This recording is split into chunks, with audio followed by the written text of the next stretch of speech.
So far, just to summarize what we have seen the concept of voltage, we have seen current, we have seen power, and then you have been introduced to a circuit element called as resistor. And then following that, you have done a couple of network analysis techniques, and you have seen how resistors behave while in a circuit.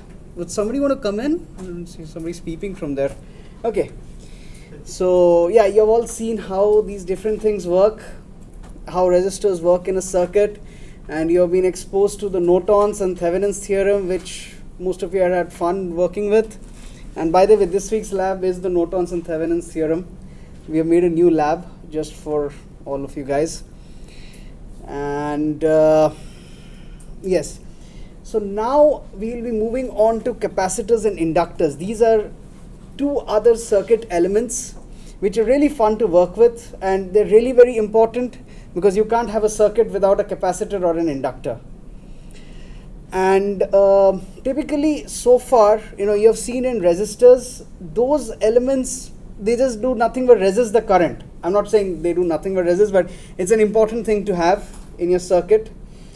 They resist your current, the flow of current, bring about a voltage drop, but they cannot store any energy in them. However, capacitors and inductors are elements which can store energy within them. So capacitor is one such device which stores energy in it in the form of electrical energy, whereas inductor is one such component which stores energy in the form of a magnetic field. So how does it work? I will be explaining that to you right now.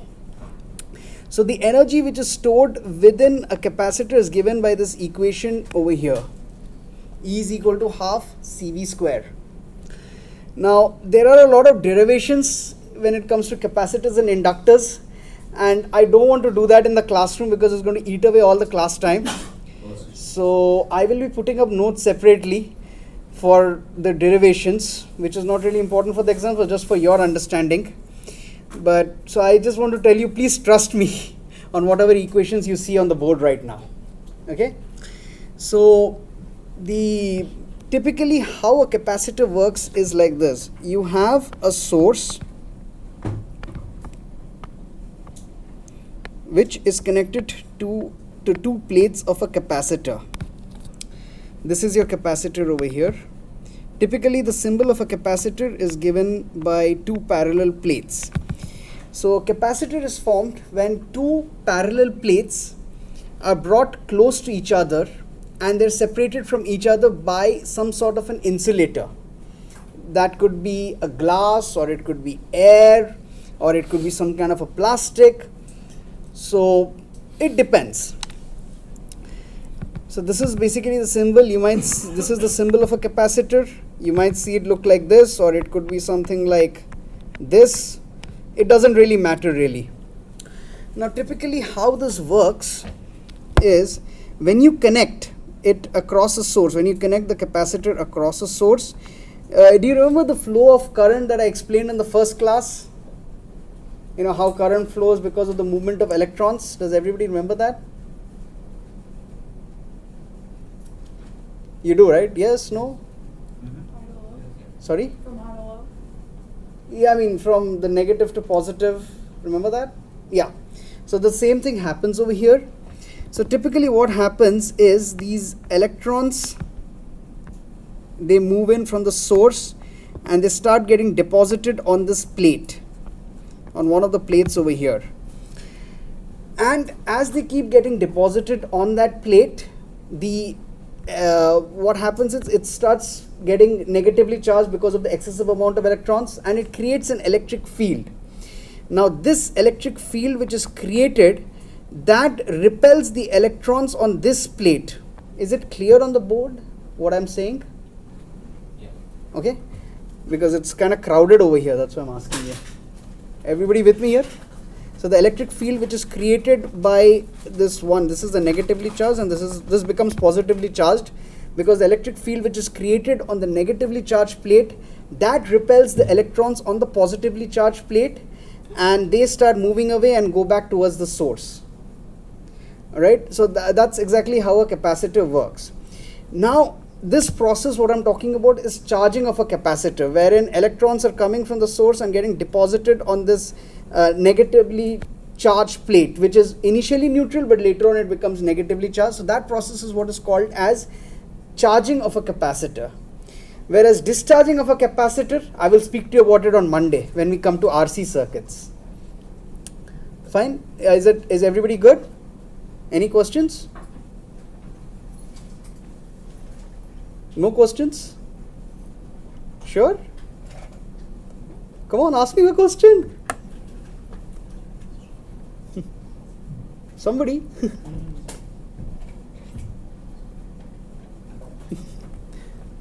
No. Okay. I don't know what to take of this. Okay, whenever you are in my class, make sure you have a question which I cannot answer. Remember that. You get extra points for that.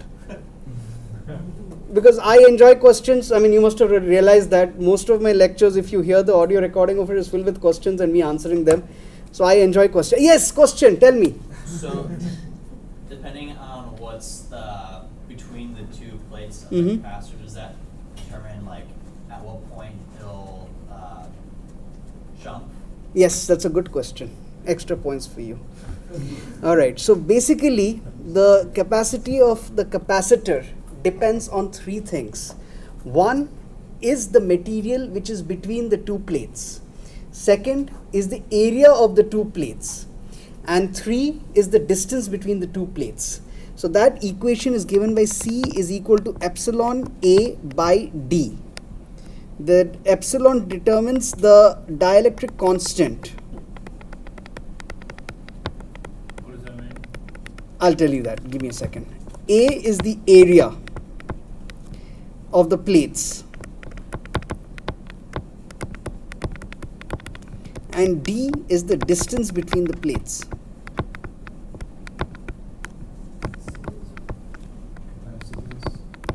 Yes, and you were asking me something?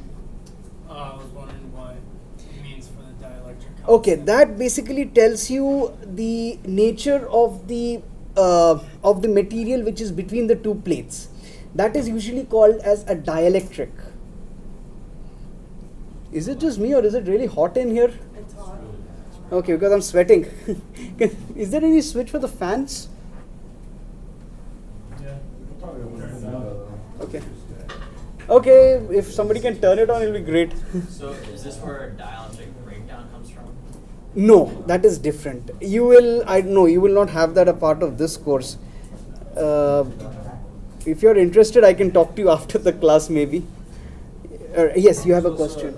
So is that always going to be provided to us then, if it's a constant? Or Yes, it is always going to be provided. Moreover, this particular equation that I just said, C is equal to epsilon A by D, is not a part of your syllabus. Oh, okay. Cool. Alright, I just said that for the sake of everybody's understanding. That's why I didn't put it up on this board previously. Yes, sir. Alright, yes. So how would this work in terms of like example problems? Like how can we put this into all the equations we've been already using? I will give you some example problems in a short period.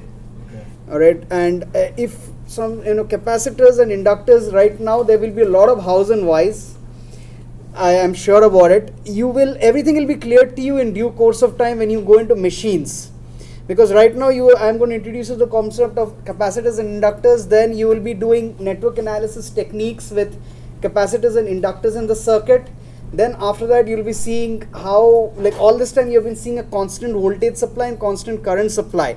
After that you will be seeing how AC current and AC voltages work. You all know what is AC, right? Varying current and varying voltages work. And then after that we'll be working with machines. There you will actually be seeing how inductors work in a circuit and how capacitors are useful in reducing electricity bill. You'll see all that. It's a fun course. Yes? So capacitors won't pass direct current? No, it doesn't. I was actually going to come to that right now. So typically the maximum amount of charge that can be stored within a capacitor is given by this equation. Q is equal to C times V, where Q is your charge, C is the capacitance,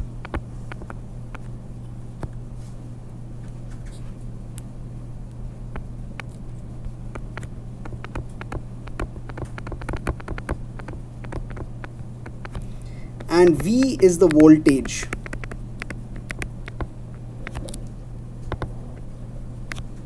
Okay. Now, if you remember from when I taught you about current, do you remember what was the formula for current in terms of charge? Coulombs per second. Yes, it's coulombs per second, but do you remember there was a formula that I told you about that? dq over dt. Yes, who said that? dq over dt. Yes, correct. So basically, current I is equal to dq over dt. So we have Q is equal to C times V. So on differentiate, you guys are familiar with calculus, right? Yeah, yep. We know it. Okay, you know it, right? All right, all right. So therefore, dq by dt is equal to C times dV by dt. So which implies that I is equal to C times dV by dt. DV by dt. So this is the formula for a current flowing through a capacitor. Everybody clear with this? So if you look at this equation, what does this tell you? Look closely at it.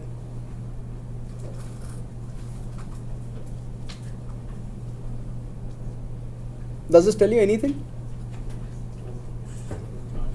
Sorry? Like a known like voltage over time. Yes. You see that voltage. Yeah, you were going to say something? That current is just dependent on the change in voltage. Exactly. That's exactly what I was trying to tell you. That if you have a constant voltage given, then your current is equal to 0. So basically, when connected to a constant voltage supply, your capacitor is an open circuit. So that's what you were trying to tell me, right? That capacitors act as open circuits in DC. So this is the reason why.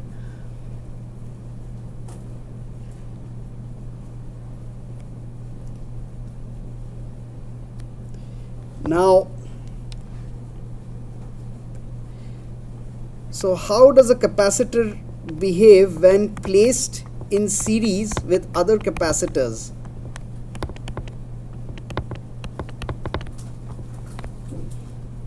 Do you remember how resistors behave when placed in series with each other? Is it just the opposite? Yes, this is exactly the opposite. So here you have 1 by C equivalent is equal to 1 by C1 plus 1 by C2 plus 1 by C3. It's completely opposite to resistors. So C1.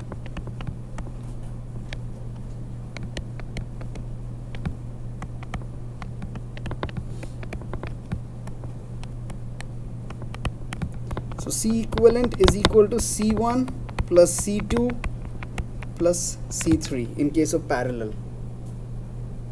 Yes? What are the units for capacitors? Good question. The unit is farads. Oh, Yeah, let me write this down. The unit of a capacitor is farads. So typically you guys are never going to see a 1 farad capacitor. What you're going to be working with is maybe microfarad or picofarad for capacitors. 1 farad capacitor is really huge. Those are like super capacitors. So we will not come across them, at least in this course.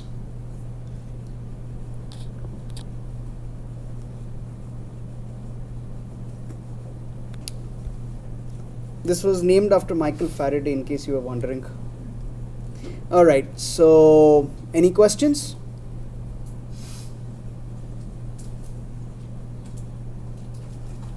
No? All right, so I'll move on to inductors. Yes? How come for capacitors in series, the equivalent capacitance is the reciprocal?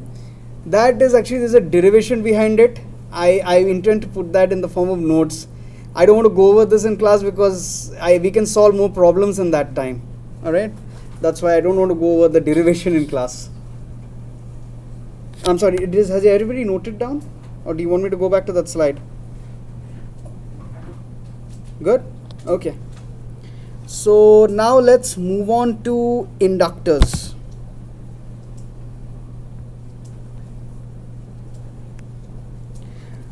So inductors are basically elements that store energy in the form of a magnetic field when current flows through it. Now typically an inductor is basically represented by a coil or wire. Has anybody opened a computer in here?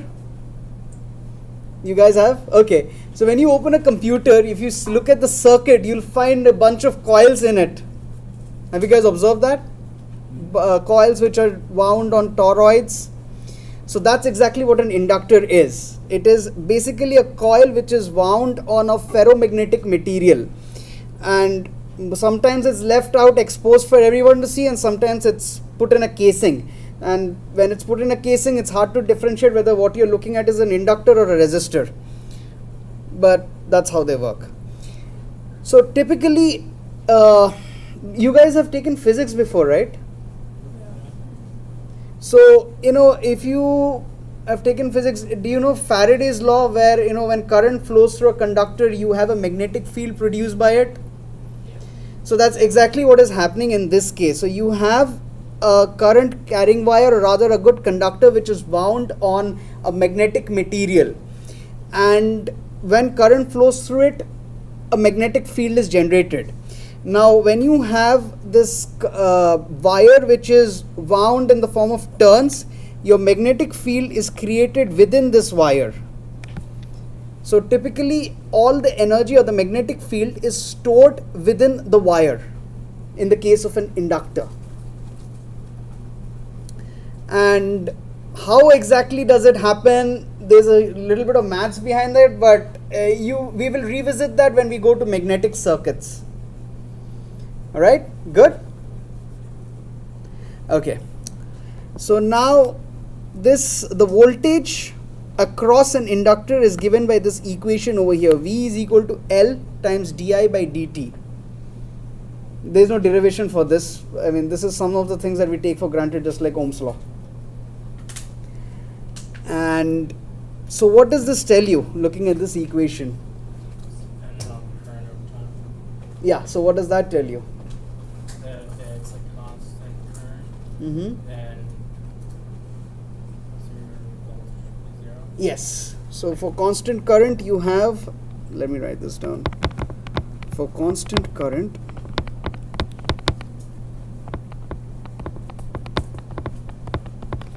voltage is equal to 0. Right. So what does that tell you? When is voltage equal to 0? I don't remember this point. Yes, that is true, but it's at something else. Look at Ohm's law. There's no current. Sorry? Like if there's no current flowing. No, there is current flowing in this case. There's a constant current flowing. So voltage can be 0 based on two factors, right? What is the other thing? Resistance. No. Exactly, no resistance. So basically, if you're passing a constant current through an inductor, that acts like a short circuit. It acts like a plain piece of wire. But isn't there resistance within wire? Yes, but that's really minimal. We usually ignore that. We take that into consideration when we are working with carbon nanotube based wires, but when you're working with copper, it's hardly like 0.002 ohms. So we never really take that into consideration. Yeah. Everybody good? And the units for inductance is Henry.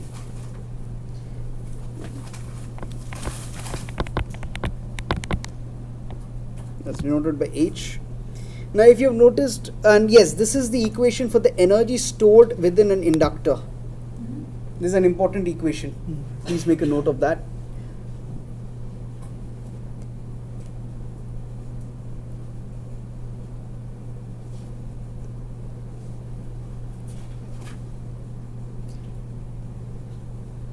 Everybody good? So, yes. Is that I squared or just? It's I square. Okay. Now, if you have noticed, like capacitance is usually represented by the letter C, and resistance is represented by the letter R, but inductance is represented by this letter L. Right? Well, the reason is because, inductance starts with the letter I, and if you represent it with I, it gets confusing with current. Because current is also represented with the letter I. So we use the letter L, and that is after Lenz. He was a researcher who made significant contributions in this field of inductance. So that's why, to respect him, we use the letter L. All right, good? Okay. Yes. Has everybody written down everything? Can I move forward? All right. Okay. So let's go into this problem over here.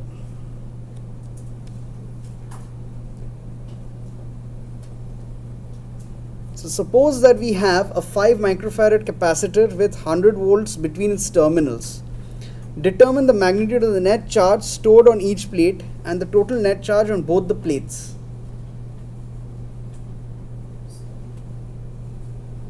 So it's microfarad? Yes, it's microfarad.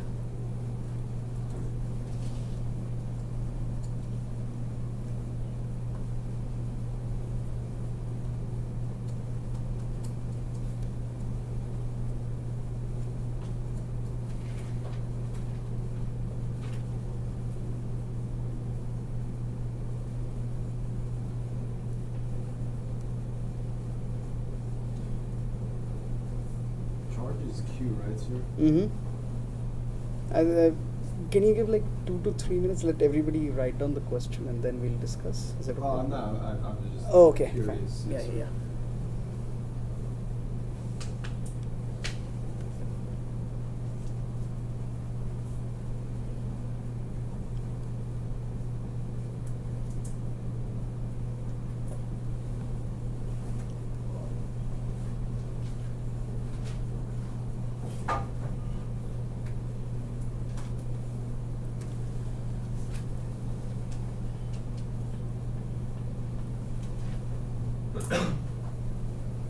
Is everybody good? Written? Okay, so what was the equation for charge on a capacitor? Q equals CV. Alright, Q is equal to C times V. So how much is that? 5 microfarad times 100?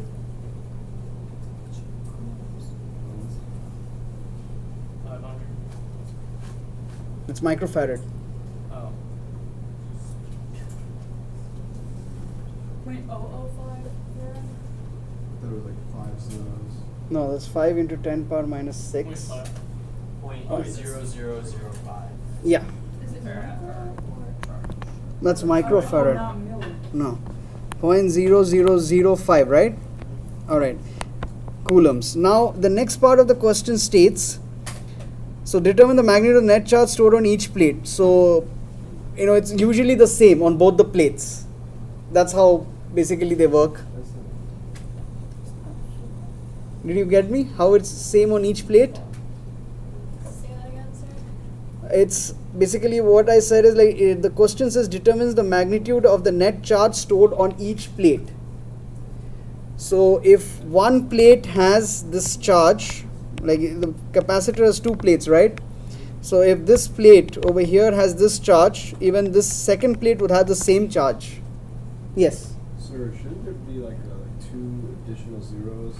And it's you're converting from microfarads to. Maybe it should be. I didn't really do the math. I just followed whatever was told to me. Yeah, I'm pretty sure it's supposed to be, there should be 5 zeros. Okay. I mean, you guys can figure out the number of zeros, right? It's all the same. So anyway, what I was trying to tell you is that basically the charge on the 2 plates remain the same. Does anybody know why? You're not adding or taking away electricity, you're just changing the potential. No, we are not changing anything. Yeah.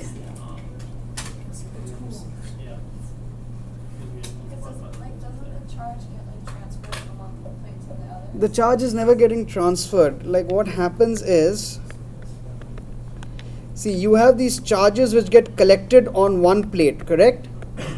And these charges create an electric field.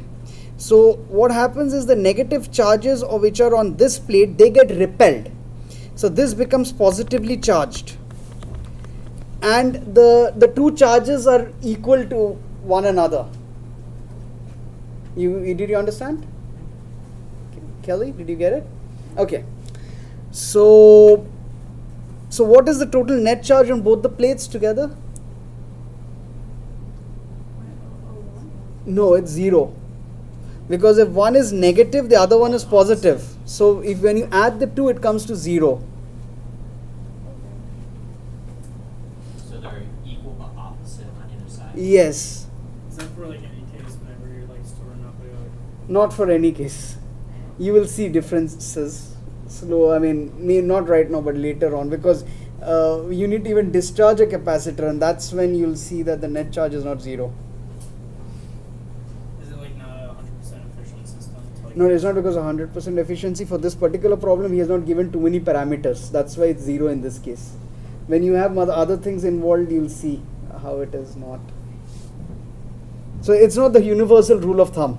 I just wanted to explain something over here regarding how charges are repelled and attracted. That's all. So everybody good? I'll move forward.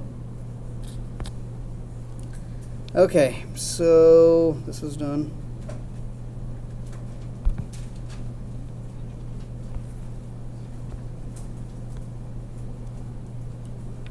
Okay.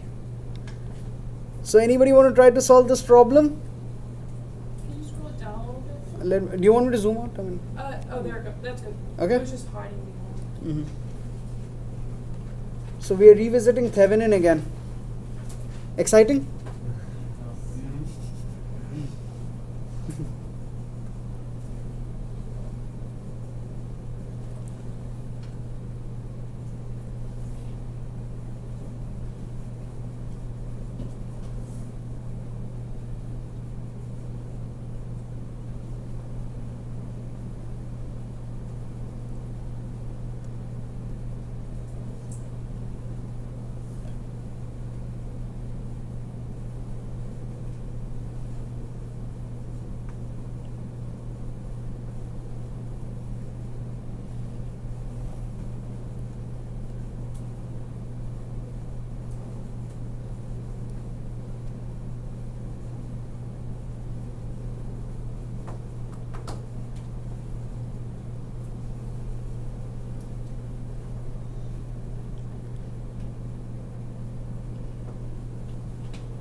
Everybody written it down?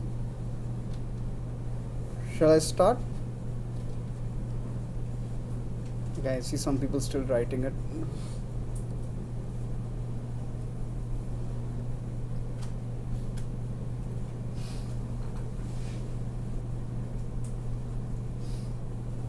Good?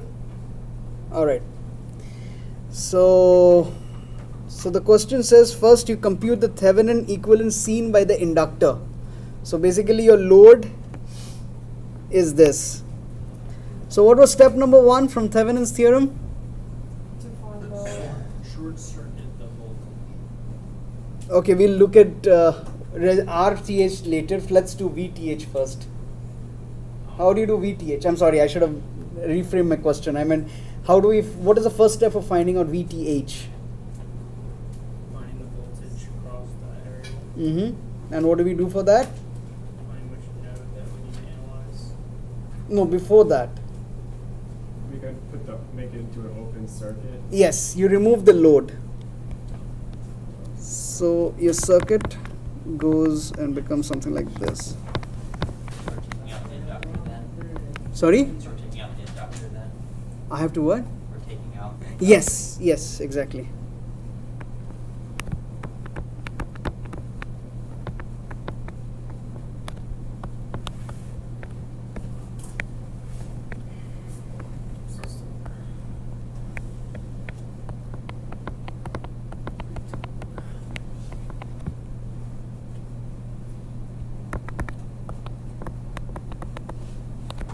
Okay, so So what would VTH be in this case? It's parallel to 47 kilo ohm. Don't you have to use your voltage divider rule? Yeah, but that, so before we go into voltage division, what is VTH? Like,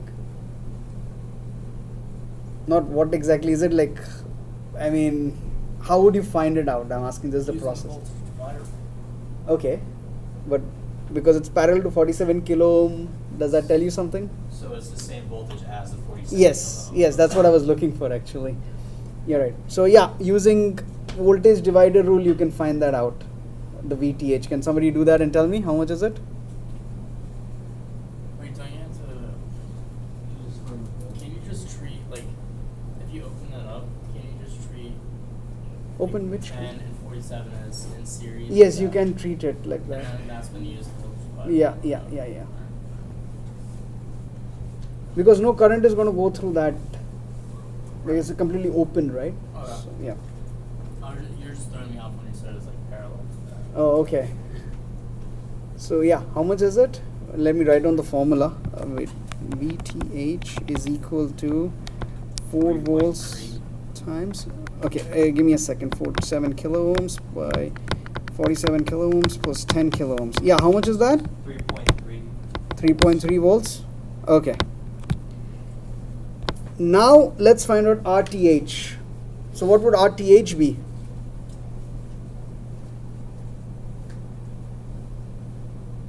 That would just be both of them added up. Yeah. Actually, no. What? So we have a Yeah. voltage source. What do we do for the voltage source? You put a line. Yeah, you short it exactly. So Yeah. But my question is, do you still have that open? Oh, okay, yes, you do.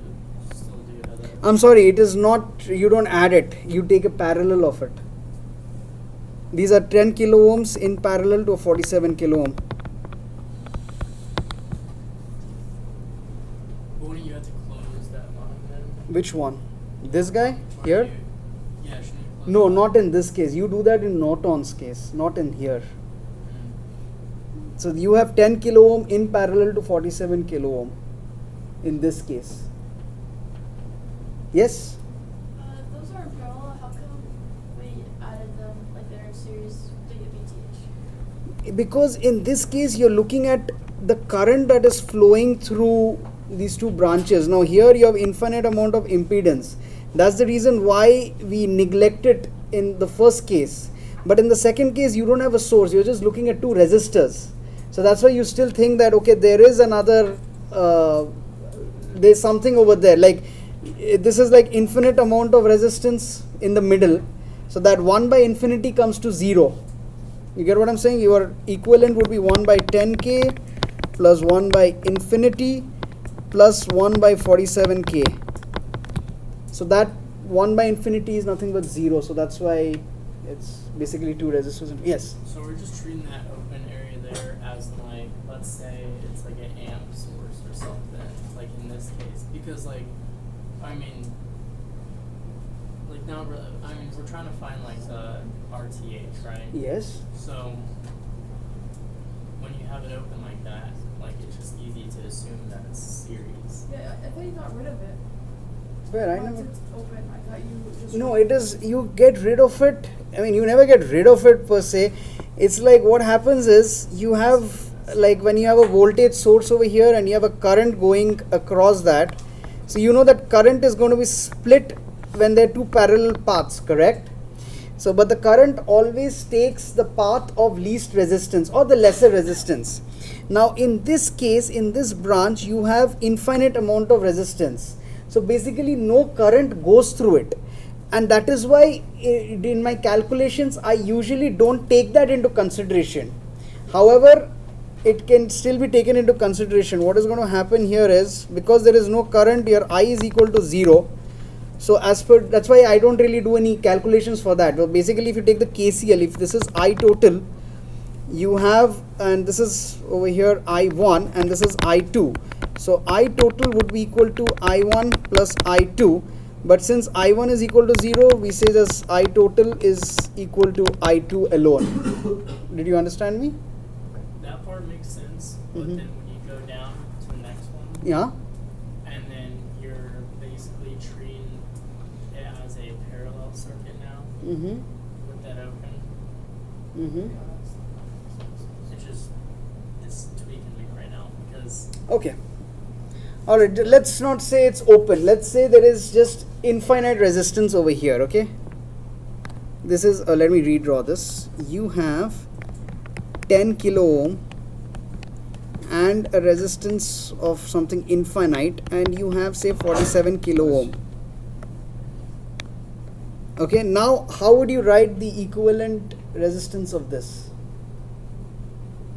I would. So it'd be treated as if they're parallel. So Mhm. 10 times 47 divided by. No, let's not do 10 because there are 3 resistors over here. You don't do that rule, the multiplication by division rule in this case. So then you just do 1 over 10 plus Mhm. 1 over 47 plus 1 over infinity. Oh, and then 1 over infinity is 0. Exactly. Oh, see, I get it now. Well, Yeah. and then you just raise all that to -1 power. Exactly. So, And yeah. which gives you equivalent resistance. Mhm. Oh, okay. I'm tracking Okay. now. I was just like, that was kind of weird with the whole like inductor thing. Yeah. It's really Amy, fun. did you get it? Yeah. All right. Everybody clear, right? Yes, no, maybe? Okay. All right, so moving, wait a second. Yeah, so now we have the, okay, can somebody tell me what is the value of this? 8.25. 8.25 kilo ohms. Okay, so this is your, so drawing your Thevenin circuit, you have 3.3 volts in series with 8.25 kilo ohms. Good?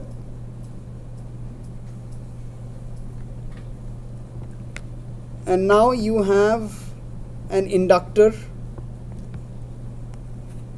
which was 50 millihenry.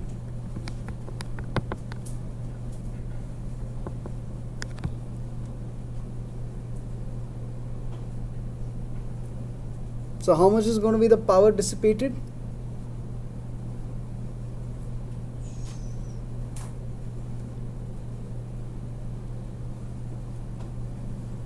It'd be 1/2 Mm-hmm. times the 50 millihenries times current squared.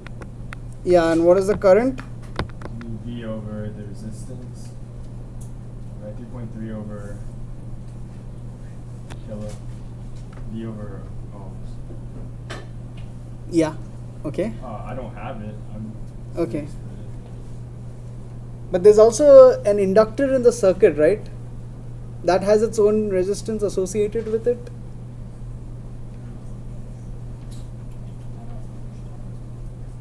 If it's, it says if it's constant current, then there's no resistance. Yeah, good.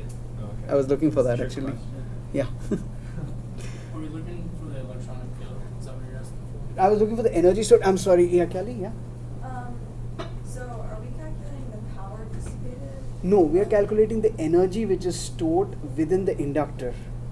Is that given by E? Yeah, that E formula, So E is the equal to E equals 1/2 times L times I squared. Yeah. So E equals power? No, power is equal to dE by dt. The rate of change of energy is your power. E is our energy. E is your energy. But we we're need looking an- for power? Yes, we are looking for power. So yeah, you're looking for energy. Oh, I'm sorry. Oh yeah, power is equal to I square R. Correct. He's asking you for the power dissipated. So yeah, here you won't have any resistance, so it's basically 0. Yeah, power dissipated is 0, but energy stored in it is not 0. How do you know that power is 0? Okay. So earlier with like constant current. P is equal to I square R. You have an inductor over here and you have a constant voltage source. Correct? Now, we just saw that when there is constant current flowing, you have, this thing basically behaves like a short circuit. So, a short circuit has 0 resistance associated with it. That's why the power dissipated is 0. So there's no current. There's no current. No, there's current flowing through it. There is no power being dissipated. Power as in no heat coming out of it. Maybe mean, there's no change in current. There's no change in current in this case. So when you're calculating current, do you treat the inductor as it has like infinite resistance? When you're dealing with constant current, you take this as a short circuit. The inductor Okay. behaves like a short circuit. What was the formula that we saw? So I mean, we're trying to calculate for I right now, because we need to put I into the equation. Yes. So how would you do that? Basically, let's redraw it. You have 3.3 volts. You have 8.25 kilo ohms. Oh, and then you just sort of. Yeah, you just short circuit this. And then you can just treat it as. Just treat it, and that's when you're going to get the current flowing through this, Which is the V over R. which is, yes, the V over R. But then P is equal to I square R, R is equal to 0, so Well, we still want to know the energy, right? no, you want to know the power dissipated. The question asked was power dissipated, or was it 1 second? Oh, determine the power dissipated by both the resistors and then calculate the energy stored. So that's the next part of the question. The energy stored Right, that's is, what I'm getting yeah, at, yeah, yeah, yeah. That is half L I square. Yeah.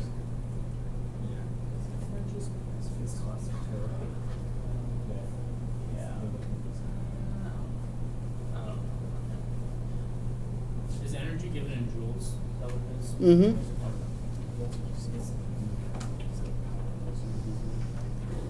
L is inductance. That's what we're doing. So I would just be kiloohms. And just one more thing, I'm sorry, I actually forgot to mention how inductors behave when they're in series and parallel. I'm sorry, I forgot to mention that to you guys. So, inductors is, when you have three inductors in series, you have L1, L2, L3. So, any guesses? How would they work? Be like the same as. Yeah, As resistors. They work same like resistors. Oh. So you have L1 plus L2 plus L3. And the parallel of it is 1 by L1 plus 1 by L2 plus 1 by L3.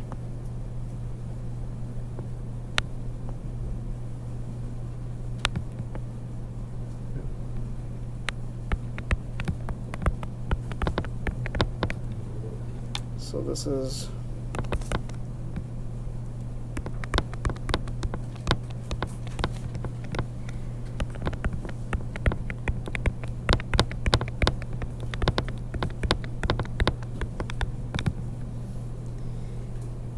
Alright, I have one more problem, but we don't have time to go over it right now. So I would like to end the class. So, but before you leave, I just want to summarize everything. So today we spoke about inductors and capacitors. We spoke about energy which can be stored in an inductor. We spoke about energy which can be stored in a capacitor. Then we spoke about how inductors and capacitors work in series and in parallel. And we spoke about how capacitors charge, and we will now for the next class you will be seeing how capacitors and inductors can be discharged. You will be looking at RC and RL circuits. So yep, that's it for today. And yes, your next homework is due on Wednesday, not on Monday. So yes, have a good weekend. Sir, Yep. would this be right for the energy